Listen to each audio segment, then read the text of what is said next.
Hello everyone, welcome back my channel. Guys, अगर आप channel पर नए हैं तो चैनल को सब्सक्राइब कर लीजिए। साथ ही नीचे बेल आइकन बटन होगा, उसको प्रेस कर दीजिए ताकि आने वाले हर एक वीडियो का नोटिफिकेशन आपको मिलता रहे और आप मेरी वीडियो को फुल वॉच करें। तो गाइस, आज का रिएक्शन शुरू करते हैं। आज का जो रिएक्शन है हमारा सपना पे है। तो सपना की वहाँ पूजा संपन्न हो गई है, सब कुछ काम अच्छे से हो गया है। उधर अपने वहाँ पूजा में उसने अपने सास ससुर को बुलाया था, बहुत मान सम्मान के साथ बुलाया था, अपनी गलतियों की माफ़ी मांगते हुए। लेकिन शायद ये चीज़ें उनके ससुर जी को पसंद नहीं आई। वो बहुत कुछ बोल रहे थे कि जो ये चाल चल रही है वो हम समझ रहे हैं, क्यों बुला रही है। कभी वो कह रहे थे कि अपने रिश्तेदारों के सामने अगर इसने फिर कोई एलिगेशन लगा दिए तो हम तो कहीं के भी नहीं रहेंगे। कभी कुछ कभी कुछ। तो मैं अंकल जी से यही कहना चाहूँगी कि अंकल जी, पुराने टाइम में जो भी चीज़ें रही हैं, तो ऐसा तो है नहीं कि सपना सपना ने चीज़ें करी होंगी। चीज़ें आपकी तरफ से भी रही होंगी और रही हैं। अब मैं बोलना नहीं चाह रही हूँ उस संबंध में, लेकिन बातें आपकी तरफ से भी रही हैं, नहीं तो बात ये इतनी बढ़ती नहीं। लेकिन फिर भी मैं इतना कह रही हूँ कि किसी के लिए आप जाते न जाते, अपने पोतियों के लिए तो जाते ही ना। आपकी पोतियाँ हैं उस घर में और वो भी आपकी बहू है, कोई दुश्मन नहीं है। गिले शिकवे हर परिवार में होते हैं, हर जगह होते हैं। तो इसका मतलब ये थोड़ी हो जाता है बिल्कुल ख़त्म। आपने अपनी वीडियो में बोला कि उससे हम कोई संबंध रखना नहीं चाहते हैं, उससे ख़त्म है तो ख़त्म है। मतलब ऐसी क्या कर दिया उसने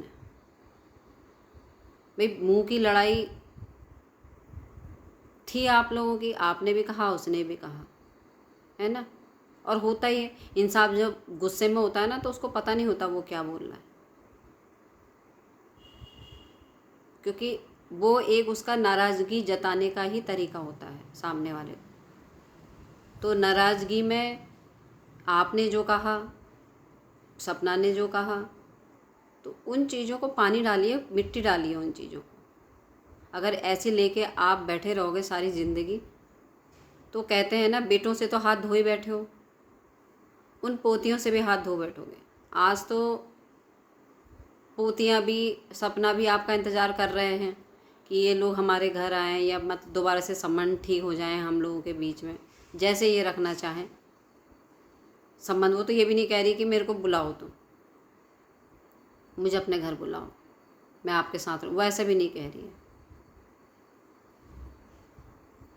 वो कह रही जिस तरीके से आप रिश्ता रखना चाहो, लेकिन इन चीज़ों को मुझे माफ़ कर दो, आगे की चीज़ों को ठीक करो, है ना। यही उसका मतलब था, जो मोटिव था इस टाइम बुलाने का जो था पूजा। बोले किसी बहाने से भी आए। और एक कोशिश उसने पहले भी कर ली है कि वो खुद से शिवपुरी आई थी, आपको बताया भी नहीं, शिवपुरी आई वो। जबकि आप उसके घर आने में ये कह रहे हो कि मुझे डर लग रहा है कि ये ना करवा दे, वो ना करवा दे।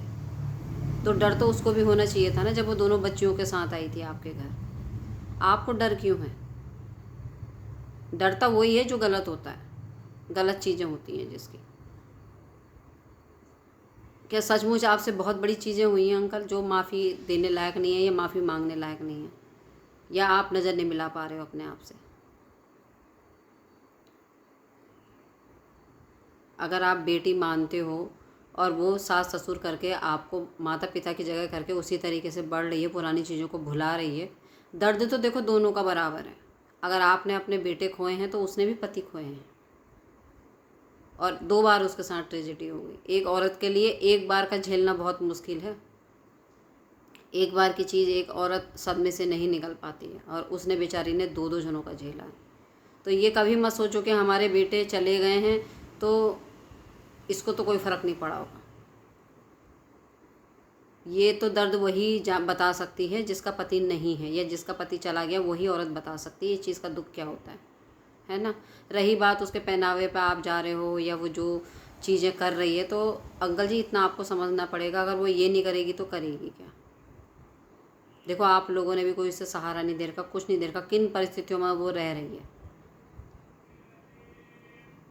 और जिस वर्क से वो जुड़ी हुई है उसमें तो ये सब चीज़ें उसको करनी पड़ेंगी। रील्स बनाने के लिए, पार्सलों को प्रमोशन के लिए, जो उसके पास पार्सल आते हैं, तो उसको तो वो पहनावा ओढ़ना पड़ेगा ना। जिस तरीके से पार्सल आएगा और उसी तरीके से उसे पहन के उसका प्रचार करना पड़ेगा उसको।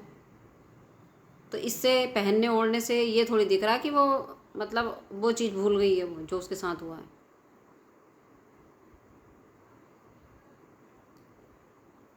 आपको भी उसकी ज़रूरत है और उसको भी आपकी ज़रूरत है, और जो आप लोग उसके लिए हो जाओगे, जो वो आपके लिए हो जाएगी, वो कोई दूसरा आपके लिए नहीं हो सकता। आप घर में पाल के कितने भी रखो, ये कुछ नहीं है। खून को खून मरता है, हमेशा ध्यान रखना इस चीज़ को अंकल जी। खून को खून ही मरता है। वो दोनों बच्चियां जो है ना छोटी, वो आपका खून है, वो आपके बच्चों की निशानी है, दोनों बेटों की। वो आपका अंश है। जब वो आपको आज नहीं पहचान पाएंगे ना, आपकी चीज़ों को आज नहीं समझ पाएंगे, तो वो आगे जाके फिर आपको नहीं पहचान पाएंगी वो बच्चियाँ कि ये हमारे दादा दादी हैं। रिश्ते तो पहचान, वैसे तो वो जानेंगी कि हमारे दादा दादी हैं, लेकिन कहते हैं ना एक दिल से अटैचमेंट, वो नहीं होगा। क्योंकि आज की डेट में वो यही देख रहे हैं हमारी माँ क्या संघर्ष कर रही है, किस तरीके से हमें पढ़ा रही है, कैसे हमें देख रही है। और ख़ासकर बड़ी वाली बेटी जो है, आपकी बड़ी पोती जो है, वो बहुत गंभीर है, बहुत समझदार है। छोटी तो थोड़ी चंचल है, लेकिन बड़ी बहुत समझदार है। तो आप सोचिए उस छोटी सी बच्ची के दिमाग पे कितना असर है इन सब चीज़ों का। बाप जैसी चीज़ वो बचपन से ही नहीं देख रहे हैं, है ना। वो भगवान ने उनसे छीन लिया, लेकिन दादा दादी तो थे ना, वो प्यार की पूर्ति दादा दादी करते। लेकिन वो बेचारी बदनसीब हैं वो बच्चियाँ छोटी छोटी। अब रही सपना की बात, सपना माँ बाप की जगह भी प्यार दे रही है, एक बाप का प्यार भी दे रही है, एक माँ का प्यार भी दे रही है, दादा दादी का प्यार भी अब समझ लो वो ही दे रही है। तभी तो वो आप लोगों से कहती है आइए जाइए, मेरे लिए नहीं मत मिलिए, अपनी पोतियों का तो मिलिए। कितने प्यार से उसने वीडियो में मतलब बच्ची को गोद में लेके कहा था अपनी पोतियों के लिए आ जाना, कुछ नहीं तो भगवान जी का ये चीज़ हो रही, भगवान जी के लिए आ जाना।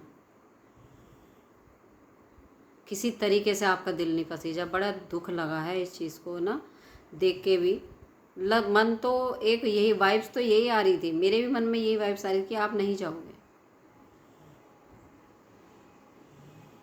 क्योंकि आपको रिश्ते चाहिए होते ना। आपको पोतियों से प्यार होता या बहू से प्यार होता तो आप ये चीज़ें कब की ठीक कर लेते। लेकिन आप अपने ईगो में हैं, सिर्फ ईगो में, कि उसने ये कहा, उसने ये कहा। अंकल जी और आंटी जी दोनों से कह रही हूँ मैं, ताली दोनों हाथों से बजती है, एक हाथ से ताली नहीं बजती है। अगर सपना ने की गलतियाँ रही होंगी तो गलतियाँ आपकी भी रही होंगी। अब मैंने तो जितना ऑब्जर्व अभी तक करा है ना, आप दोनों को ये लगता है जैसे कि बेटों का जाने का ठीकरा जो आप सोचते हैं वो सपना के लिए सोचते हैं, कि जैसे कि ये लड़की आई तो तब हमारे बेटे चलेंगे। लेकिन ये विधाता की लेख है, ऊपर वाले की लेख है, जिसे कोई नहीं काट सकता।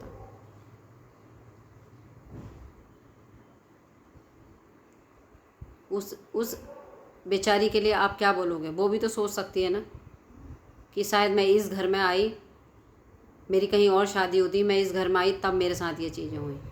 इन सास ससुर के ही कर्म अच्छे नहीं हैं जो इनकी वजह से मैंने ये चीज़ें झेली, और देखो आज मेरे बच्चे भी झेल रहे हैं ये चीज़ें। वो भी सोच सकती है कुछ। ये चीज़, ये लाइन उसके ऊपर भी फिट होती है, लाइन आपके ऊपर फिट है, अगर नेगेटिव ही सोचना है तो। और नहीं तो अगर पॉजिटिव सोचो ना इस चीज़ को, तो पॉजिटिव यही है कि भगवान का जो लिखा हुआ है ना, और सच यही है, भगवान जो हम विधाता हमारे जो तकदीर में लिख देता है ना, वो होता वही है। तो अंकल जी आप लोगों की कमी उसके जीवन में बहुत है, और आपके जीवन में अपने पोतियों की कमी बहुत है। क्योंकि बेटे का प्यार आपको जो मिलता है वो आपके पोतियों से मिलते हैं, आप उन दोनों के रूप में देखते। लेकिन ऐसा लगता है जैसे मुझे तो यही लगता है आप बहुत अभागे हो, कि सब कुछ दिखते हुए भी आप दोनों को कुछ नहीं दिख रहा है।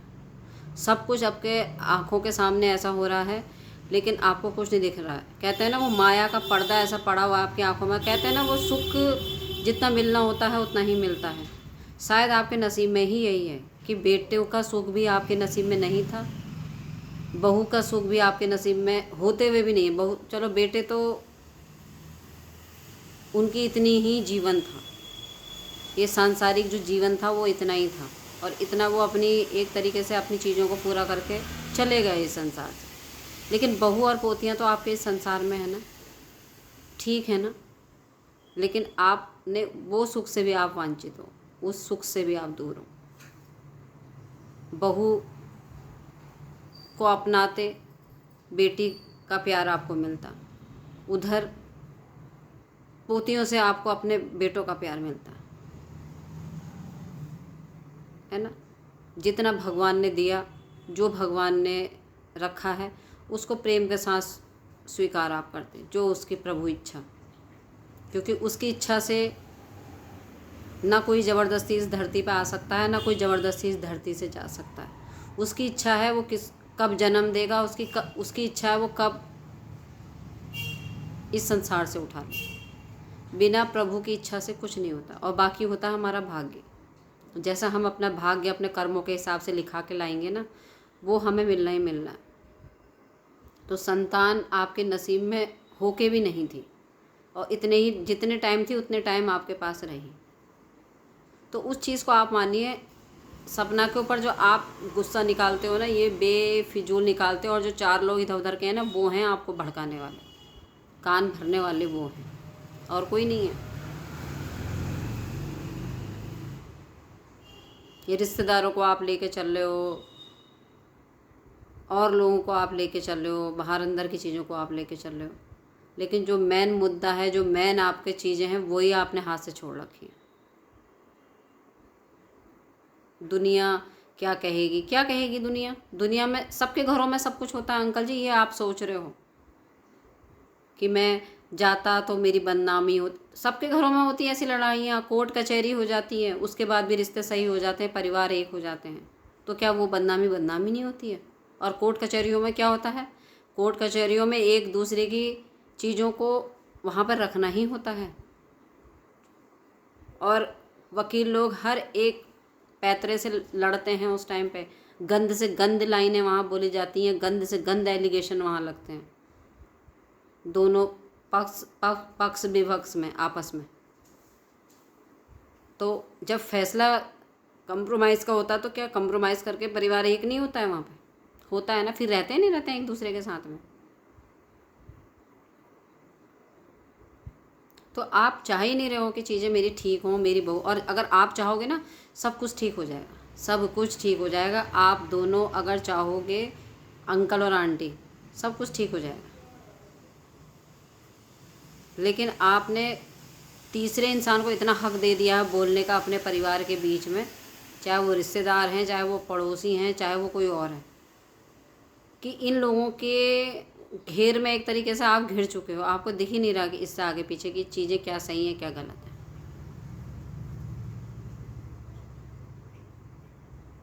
तो चीज़ों को थोड़ा समझ के चलना चाहिए था। बहुत इस चीज़ से बहुत दिल दुखा है, ऑडियंस का दिल भी दुखा है इस चीज़ से। बहुत उम्मीद थी आप जाओगे वहाँ पे, अपने कुछ नहीं तो अपने पोतियों के लिए तब भी जाओगे, लेकिन आपकी बातों से तो ऐसा लगता है कि जैसे पोतियों से भी मिलने का आपको मन नहीं होता, कोई मोह माया नहीं है।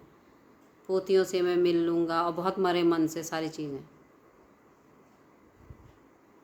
ऐसा लग रहा था जैसे आपकी इच्छा है नहीं, लेकिन आपसे ज़बरदस्ती बुलवाई जा रही हो चीज़, और वो आपको बोलनी पड़ेगी। नहीं तो पोतियों के लिए नहीं बोलोगे, सपना के लिए तो बोल ही रहे हो जो बोलो, पोतियों के लिए नहीं बोलोगे तो और ज़्यादा नफरत मिलेगी। इससे ये लगेगा कि हाँ देखो, पोतियों से भी प्यार नहीं। ऐसा लग रहा है ज़बरदस्ती आप पोतियों का नाम ले रहे। जो दिल से अगर होता है ना लगाव, तो रुक भी नहीं पाते हैं। क्या अपने बेटे इतने समय के लिए आपसे दूर हो जाते तो नाराज़ होकर चले जाते कहीं? अगर आज अगर अपने पति, आपके बेटे अगर ज़िंदा होते और वो आपसे नाराज़ होकर कहीं दूसरे शहर में कहीं और चले जाते, तो आप उनको ढूंढते हुए जाते नहीं जाते? पीछे जाते ना। तो ऐसे ही सपना को एक तरफ रखो, सपना के पास पोतियां हैं, आप जाओगे नहीं जाओगे? कितने दिन रह लोगे अलग? कभी ये सवाल आता है आपका मन में?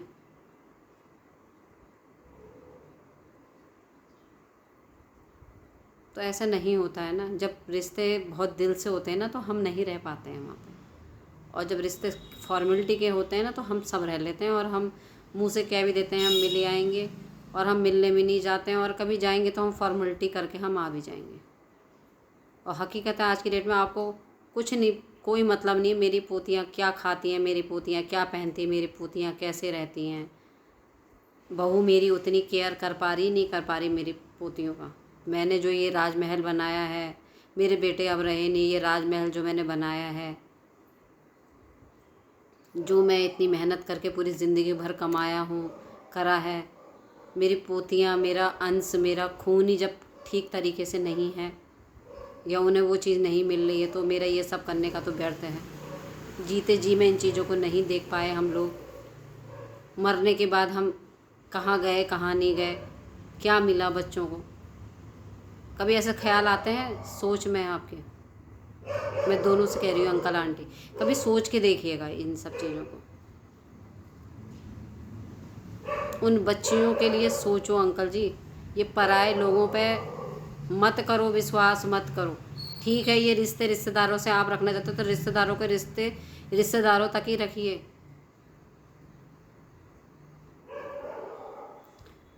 रिश्तेदारों से भी रिश्ते रखिए, लेकिन उनका एक दायरा होता है। रिश्तेदार घर में रह रहे हैं, घर के लोग बाहर रह रहे हैं, घर के लोग तरस रहे हैं कि हमसे मिलिए, हमारे वहाँ आइए, हमें बुलाइए। तो ये चीज़ें समझ में नहीं आती हैं।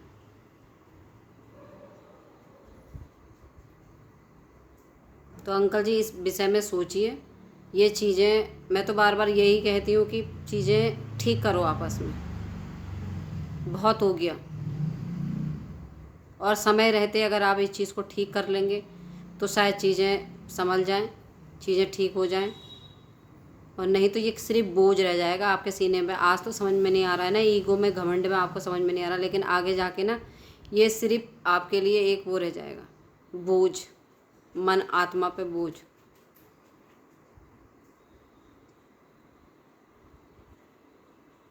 कोई भी नाराज़गी कितनी भी बड़ी हो, लेकिन कहते हैं ना अपनी औलाद के आगे सब कुछ आदमी कोई भी है नछावर कर देता है, अपनी औलाद के आगे सब कुछ भूल जाता है। और ये तो आपकी औलाद की औलाद है, उनकी आखिरी निशानियां हैं ये दोनों बच्चियां। उनको इसी रूप में देख सकते हो आप, और कोई नहीं बन जाएगा आपके लिए। ना सपना आपके लिए आपके बेटे बन सकती है उस तरीके से, ना अंशु आपके लिए आपके वो दोनों बेटे बन सकते, लेकिन इन दो पोतियों में आप अपने बेटों को जोड़ देख सकते हो, क्योंकि ये आपके बेटों का ही अंश हैं, ये आपके बेटों का ही अंश हैं दोनों जो पोतियां हैं। इनकी जगह तो कोई नहीं ले सकता। तो थोड़ा इस तरफ सोचिए आप। तो ऑडियंस इस संबंध में आपका क्या कहना है, आप थोड़ा सा इस चीज़ को आप भी अपने विचार रखिएगा, और मेरा रिएक्शन कैसा लगा है कमेंट्स कीजिएगा, लाइक कीजिएगा, सब्सक्राइब कीजिएगा चैनल को, और इसी के साथ इजाज़त दीजिएगा। Thank you so much.